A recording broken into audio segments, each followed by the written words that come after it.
యోహాను సువార్త 4వ అధ్యాయము 13వ వచనాన్ని మనం అందరం కలిసి చదువుకుందాం. యోహాను సువార్త 4వ అధ్యాయము 13వ వచనం. అందుకు యేసు, ఈ నీళ్లు తాగు ప్రతివాడును మరలా దప్పికొనును, నేనిచ్చు నీళ్లు త్రాగు వాడెప్పుడును దప్పికొనడు. నేను వాడికి ఇచ్చు నీళ్లు నిత్య జీవమునకై వానిలో ఊరడి నీటి ఉబ్బుగా ఉండునని ఆమెతో చెప్పాను. ప్రార్థన చేస్తాను. స్తోత్రం నాయన, పరిశుద్ధుడా, మహోన్నతుడా, మహిమగల రాజా, నీకు వందనాలు, స్తోత్రములు నాయన. అయ్యా, ఇదిగో మరి యొక్క స్త్రీల కూడికను బట్టి నీకు స్తోత్రాలు. నీ పాస నిధిలో ఉన్నటువంటి మమ్మలను నాయన దర్శించండి. దేవని ఆత్మశక్తి చేత నాయన నన్ను నింపండి. ఇక్కడ చేరిన వారికి కూడా నాయన అయ్యా నీ కృప మెండుగా అనుగ్రహించండి. వినగల చెవులు, గ్రహించగల ఆత్మను దయచేయండి. నేను ఈ మాటలను సరైన రీతిగా విడిచి పంచిపెట్టే జ్ఞానము, నేను అభిషేకము తండ్రి నాకును దయచేయండి. నేను నీ సన్నిధి నేను బలముగా ఇక్కడ కుమ్మరించమని యేసు నామములో అడుగుతున్నాను తండ్రి, ఆమేన్. 4వ అధ్యాయము 13వ వచనం చదువుతున్నాను.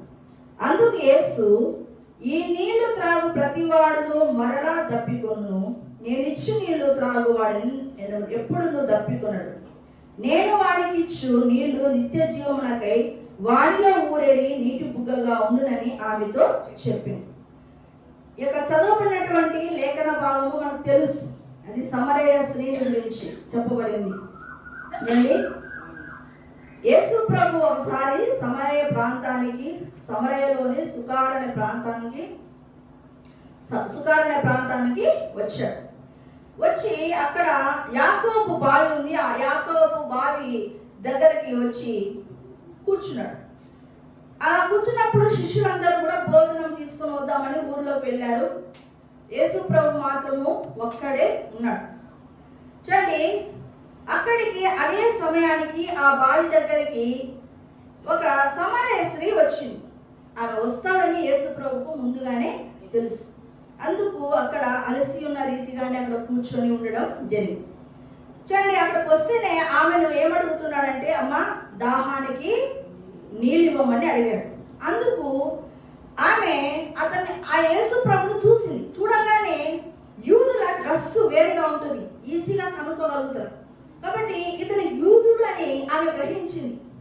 వెంటనే అసలు నీళ్లు ఇమ్మని నన్ను అడుగుతున్నావు, యూదుడమైనటువంటి నీవు నీళ్ళు ఇమ్మని నన్ను అడుగుతున్నావు ఏమిటి? యూదులకు సమరయులకు సాంగత్యము కుదరదు కదా, ఎలా అడుగుతున్నావు నువ్వు అసలు? అంటే ఏంటంటే యూదులు అంటే ఇక్కడ ఈ యొక్క భారతదేశంలో బ్రాహ్మిన్స్ మాలామాదిగోలను ఎలా చాలా తక్కువ చేసి చూస్తారో అలాగా అక్కడ యూదులకు సమరయులకు సాంగత్యము కుదరదనమాట.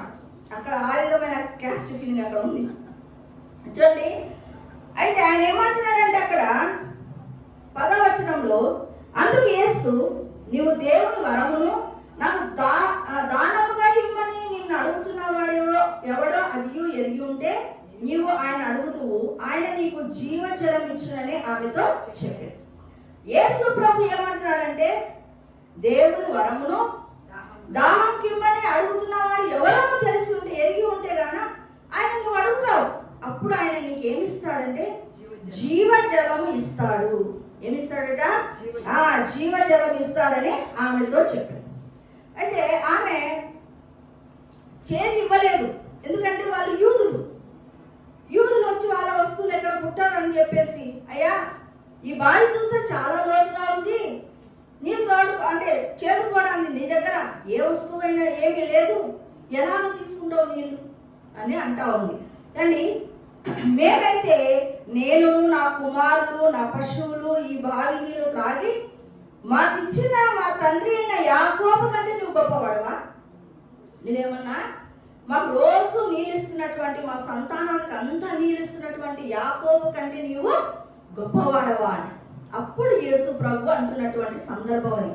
ఏమంటున్నాడు యేసు ప్రభు? ఈ నీళ్లు త్రాగు ప్రతివాడు మరలా దప్పికొంటాడు, కానీ నేనిచ్చే నీళ్లు త్రాగువాడు మరెన్నడూ దప్పిగా కొనడు అంటూ, నేను వాడికి ఇచ్చి నీళ్లు నిత్య జీవమునకై వానిలో ఊరేడి నీటి పుగగా ఉండునని ఆమెతో చెప్పాడు. అలా చెప్పిన తర్వాత అమ్మ వెళ్ళు నీ యొక్క భర్తను తీసుకొని రమ్మంటే నాకు భర్త లేడు, పెనిమిటి లేడు అని అంటే, నువ్వు నిజమే చెప్పింది, నీకు 5 మంది పెనిమిట్లు ఉండి ఇప్పుడున్నవాడు కూడా నీవాడు కాదు. ఆ మాట చెప్పే లోపల ఆ సమరయ స్త్రీ షాక్ తినింది. ఈయన ఎవరో కొత్త ఆయన వచ్చాడు, నా యొక్క మొత్తం హిస్టరీ అంతా చెప్తున్నాడే, ఈయన ఖచ్చితంగా ప్రవక్త అయి ఉంటాడు అని యేసు ప్రభువే అని నమ్మిందనమాట. నమ్మి ఏం చేసిందంటే తన తల మీద ఉన్నటువంటి కుండను పారేసింది. ఆ కుండ దేనికి సాదృశ్యం అంటే పాపానికి సాదృశ్యం. ఆ కుండ పాపపు కుండను ఆమె అక్కడే వదిలేసి సమరయ ప్రాంతంలో అంతా తిరిగి నా గురించి మొత్తం వివరించినటువంటి ఒక ఆయన ఉన్నాడు, ఆయనే యేసు ప్రభు. యూదులు చెప్తున్నారు కదా ఆ యేసు ప్రభు గురించి, ఆయన నేను ఈరోజు కనుగొన్నాను అని చెప్తా వచ్చింది ఊరంతా.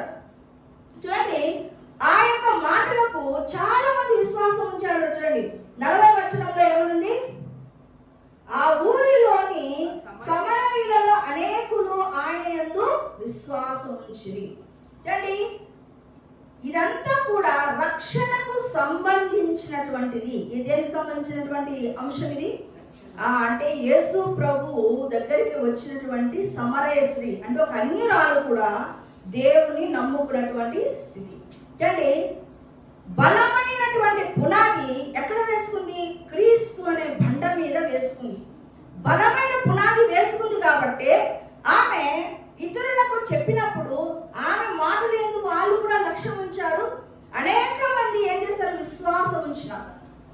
అంటే ఆమెలో ఎటువంటి కార్యం జరిగింది? బలమైన విశ్వాసం. ఈయన నజరేయుడైనటువంటి యేసు క్రీస్తుని నమ్మింది.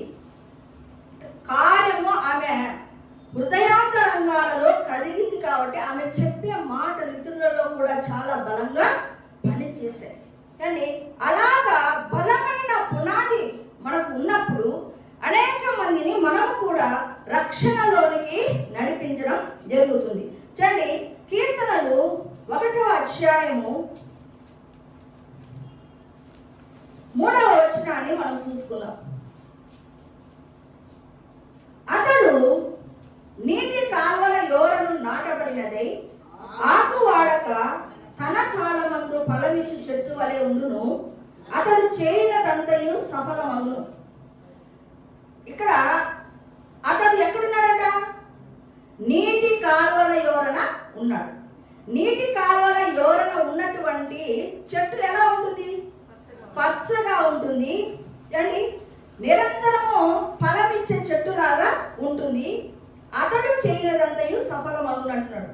ఆ పై వచనాన్ని మనం పరిశీలన చేస్తే 2వ అధ్యాయము 2వ వచనము, యెహోవా ధర్మశాస్త్రమునందు ఆనందించుచు దివారాత్రము దానిని ధ్యానించువాడు ధన్యుడు. అంటే ఇక్కడ చెప్పబడుతున్నటువంటి నీటి కాలువల యోరన నాటబడినటువంటి చెట్టు ఏంటంటే ఇక్కడ పైన చెప్తున్నటువంటి ధర్మశాస్త్రం గురించి చెప్తున్నారు కదా.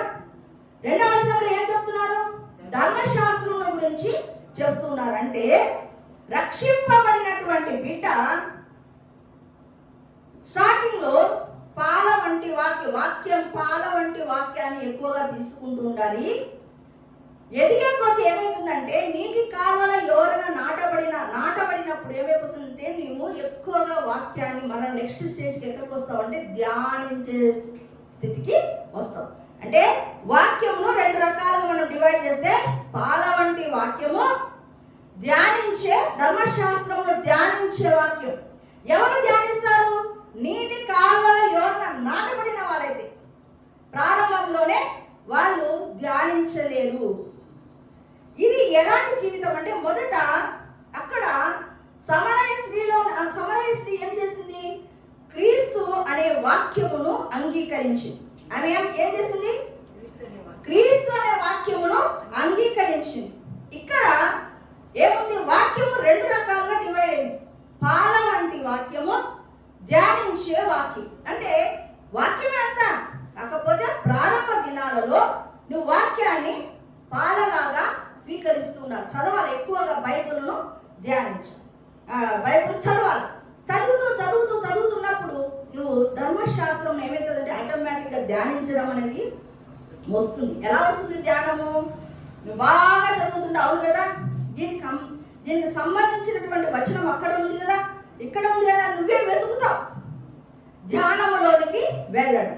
చూడండి ఇక్కడ ఈ యొక్క సందర్భము దేనికి సంబంధించిందంటే పరిశుద్ధ పరచబడిన జీవితం. ఏంటది? పరిశుద్ధ పరచబడిన జీవితం. పరిశుద్ధ పరచబడిన జీవితం కలిగిన వాళ్ళు చూడండి, పై వచనము వాళ్ళ జీవితాలలో ఉండదు. ఏంటా వచనము? దుష్టుల ఆలోచన చొప్పున నడవక, పాపుల మార్గమున నిలవక, అపహాసములు కూర్చుండు చోటున కూర్చుండక. పరిశుద్ధ పరచబడిన వాళ్ళు ఇవి చేయలేరు. మూడు ఏంటి? దుష్టుల ఆలోచనలు తీసుకోలేరు. పాపులు కూర్చున్న దగ్గర కూర్చొని నీవు నిలవకూడదు అక్కడ. ఇంకో ఏంటంటే అపహాసములు కూర్చునే చోట నువ్వు కూర్చోకూడదు. ఈ మూడు నీలో కనబడతాయి. కానీ లోతును మీరు జ్ఞాపకం చేసుకుంటే, అబ్రహాము దేవుని నమ్మాను, అది అతనికి నీతిగా ఎంచబడేను. అంటే అబ్రహాము నీతిమంతుడు. లోతు కూడా నీతిమంతుడైన లోతు అని 2వ పేతురు 7వ వచనంలో ఉంది కదా, 2వ అధ్యాయము 7వ వచనంలో ఉంది నీతిమంతుడైన లోతు. ఇక్కడ ఇతను అబ్రహాము నీతిమంతుడే, లోతు నీతిమంతుడే. చూడండి, లోతు నీతిమంతుడు. చూడండి, గలిలీ పెద్దల దగ్గర కూర్చొని ఉన్నాడు. సొదొమ గొమొర్రా పట్టణం అది. సొదొమ గొమొర్రా పట్టణంలో ఎక్కడ కూర్చొని ఉన్నాడు? గలిలీ పెద్దలతో కూర్చొని ఉన్నాడు. గలిలీ పెద్దలు వారు సొదొమ గొమొర్రా పట్టణస్తులు పాపముతో నింపబడిన వారు. అక్కడే చెప్పబడింది ఏమనంటే, నీతిమంతుడైనటువంటి లోతు అంట ఆడేమని చెప్పబడింది అంటే, కామ వికారమైనటువంటి చేష్టల చేత బహు బాధపడిన లోతు అని. అవునా? అక్కడ చెప్పబడిన మాట ఏంటి? ఎవరైనా తీసి ఉండి చదవండి. కామ వికారయుక్తమైన నడవడిక చేత బహు బాధపడిన లోతు అని చెప్పబడింది. అంటే నీవు నీతిమంతుడైనటువంటి లోతు మరి అటువంటి ప్రదేశాలలో కూర్చోవచ్చా? అబ్రహాం కూర్చుంటున్నాడా? అబ్రహాము దేవుడు చెప్పినట్లు లేచి అక్కడికి వెళ్ళాలంటే అక్కడికి వెళ్తూ ఉన్నాడు. ఎక్కడికి వెళ్ళినా అతడు చేసినటువంటి మొట్టమొదట ఆయన చేసేటటువంటిది ఏంటి? బలిపీఠం కట్టడం, ప్రార్థన చేయడం. అవును, లోతు మరి సొదొమ గొమొర్రా పట్టణాన్ని ఎంచుకునేటప్పుడు ప్రార్థన చేశాడా? లేదు. డైరెక్ట్గా కన్నులెత్తాడు, పాలు తేనెలు ప్రవహించే ప్రాంతం అనుకున్నాడు. ఆహా, ఇది చాలా బాగుంది అనుకున్నాడు, వెళ్ళిపోయాడు. అక్కడ ప్రార్థనకు అవకాశం లేదు. నీతిమంతులు కూడా 2 రకాలుగా మనకు కనబడుతున్నారు. అబ్రహాము వంటి నీతి కలిగిన వాళ్ళు దేవుని ఆనుకొని పయనించేవాళ్ళు. లోతు లాంటి నీతిమంతులు భక్తి కడుతున్నారు, కానీ ఎక్కడ నిలవకూడదో, ఎవరి ఆలోచన తీసుకోకూడదో, అపహాసములు కూర్చుని చోట కూర్చోకుండా ఉండాలి. అవన్నీ కూడా మళ్ళీ ఇతను కూడా ఏం చేస్తున్నాడు? చేస్తూ ఉన్నాడు. అంటే మనం ఆ ప్రదేశాలలో ఉండకూడదు. దేవుని నమ్మినటువంటి బిడ్డలు చాలా మంది ఎవరి సలహా తీసుకుంటారంటే, దేవుడు లేని వాళ్ళ యొక్క సలహాలను తీసుకుంటారు. వాళ్ళ పాపులు అయితే ఏంటి, వాళ్ళతో నాకేంటి, నేను పరిశుద్ధురాలే, నేను బాగానే ఉండగలుగుతాను అని పాపులతో సహవాసము చేయడము. పాపులంటే ఎవరు? దేవుని ఎరగని జనాంగముతో ఎక్కువగా సహవాసాలు చేయడం. ఇంకా అమ్మలక్కలు కూర్చొని ఒక సందర్భం తీసుకుని అపహాస్యము చేసుకునే వాళ్లకు దగ్గరగా నీవు ఉండడం. ఈ 3 విషయాలు ఎవరికి తగవంట? పరిశుద్ధ పరచబడిన వారికి తగవు. వాళ్ళలో ఉండవు, వాళ్ళు ఇష్టపడరు. వాళ్ళు ఏం చేస్తారంటే, ఎంతసేపున వచ్చిన టయాన్ని సద్వినియోగం చేసుకున్నామని ఏం చేస్తారంటే వాక్యాన్ని ధ్యానిస్తుంటారు. అందుకే చూడండి, అతడు నీటి కాలువల యోరను నాటబడినదై ఆకువాడక తన కాలమందు ఫలమిచ్చు చెట్టు వలె ఉండును, అతడు చేయునదంతయు సఫలమగును. వాళ్ళకండి సఫలమయ్యేది. జీవితాలు ఆత్మీయంగా ఎప్పుడు సఫలం అవుతామంటే పరిశుద్ధ పరచబడిన జీవితం ఎవరికైతే ఉంటుందో వాళ్ళు ఖచ్చితంగా వాళ్ళ జీవితాలు ఏమైతాయి? సఫలము అవుతాయి. చూడండి, లేవియా కాండము 23వ అధ్యాయము 40వ వచనం చూడండి. మొదటి దినమున మీరు దబ్బ పండ్లను, ఈత మట్టలను, గొంజి చెట్ల మొక్కలను, కొమ్మలను, కాలువల యొద్ద నుండి నిరవంచి చెట్లను పట్టుకొని 7 దినములు మీ దేవుడైన యెహోవా సన్నిధిని ఉత్సహించుచుండవలేను. ఇక్కడ కొన్ని రకాలైనటువంటి పండ్ల గురించి, ఈత మట్టల గురించి, గొంజి చెట్ల కొమ్మల గురించి చెప్తూ నిరవంచి చెట్ల గురించి చెప్తున్నాడు. ఆ నిరవంచి చెట్ల గురించి చెప్తూ ముందర ఒక మాట రాశారు. చూడండి, ఏం రాశారు? నిరవంచి చెట్లు ఎక్కడున్నాయట? ఎక్కడున్నాయి? కాలువల యొద్ద నుండి నిరవంచి చెట్లు. ఏముంది నిరవంచి చెట్లకి? కాలువల యొద్ద నుండి నిరవంచి చెట్లు. అంటే ఈ నిరవంచి చెట్లు ఎక్కడ ఉంటాయంట? కాలువల యొద్ద ఉంటాయి. ఈ కాలువల యొద్ద ఉన్నటువంటి నిరవంచి చెట్లు ఎలా ఉంటాయంటే, నీటి కాలువ దగ్గర ఉంటే చెట్టు ఎలా ఉంటుంది చెప్పండి? పచ్చగా ఉంటుంది. దాని యొక్క కాండము బలంగా ఉంటుంది, దాని వేరు బలంగా ఉంటుంది. అది ఆరోగ్యకరమైనటువంటి చెట్టు, ఫలాలను ఇచ్చేటటువంటి చెట్టు. అది చూడండి, ఏమంట? మీ దేవుడైన యెహోవా సన్నిధిని ఉత్సహించుచుండవలేను. ఇక్కడ నీటి కాలువల ఎవరైనా ఉన్నది కదా చెట్టు, అక్కడ నీటి కాలువల ఎవరైనా ఉన్నది, అక్కడ వాక్యం గురించి చెప్పబడుతుంది. ఇక్కడ నీటి కాలువల ఎవరైనా ఉన్నటువంటి నిరవంచి చెట్టు దేనికి సాదృశ్యం అంటే అభిషేకానికి సాదృశ్యం. చూడండి, అభిషేకం ఎవరికైతే ఉంటుందో అక్కడ ఏంటో చెప్పాడు? నిరవంచి చెట్లను పట్టుకొని 7 దినములు. ఎన్ని దినములు అంట? 7 దినములు. మన వారానికి ఎన్ని దినాలు? 7 దినములు. మన వారానికి ఎన్ని దినాలు? 7 దినములు మీ దేవుడైన యెహోవా సన్నిధిని ఉత్సహించుచుండవలేను. ఉత్సాహము, సంతోషము నీకు ఎప్పుడు కలుగుతుంది? హృదయములో ఆనందం ఉన్నప్పుడు, హృదయములో నెమ్మది ఉన్నప్పుడు, హృదయములో సమాధానం ఉన్నప్పుడు నీకు తెలియకుండానే నోటి ద్వారా ఏమొస్తాయి? ఉత్సాహము. ఎలా వస్తుంది? పాటల రూపంలో వస్తుంది, కీర్తనల రూపంలో వస్తుంది. ఆ ఆనందము తెలియకుండానే ఎదుటి వారికి తెలిసిపోతుంది. దుఃఖముతో ఉండే ముఖమును కనుక్కోవచ్చు, సంతోషంతో ఉండే ముఖమును కనుక్కోవచ్చు. ఎలాగా? హృదయము దేంతో నింపబడి ఉంటుంది, అది ముఖంలో ప్రస్ఫుటంగా కనపడుతుంది. ఇక్కడ మీ దేవుడైన యెహోవాకు 7 దినములు ఏం చేయాలంట? ఉత్సహించుచుండవలేను. అంటే మీరు స్తుతి ఆగము చేస్తూ ఉండాలి. అంటే 7 దినములు, వారం అంతా. అనుదినం అని అర్థం.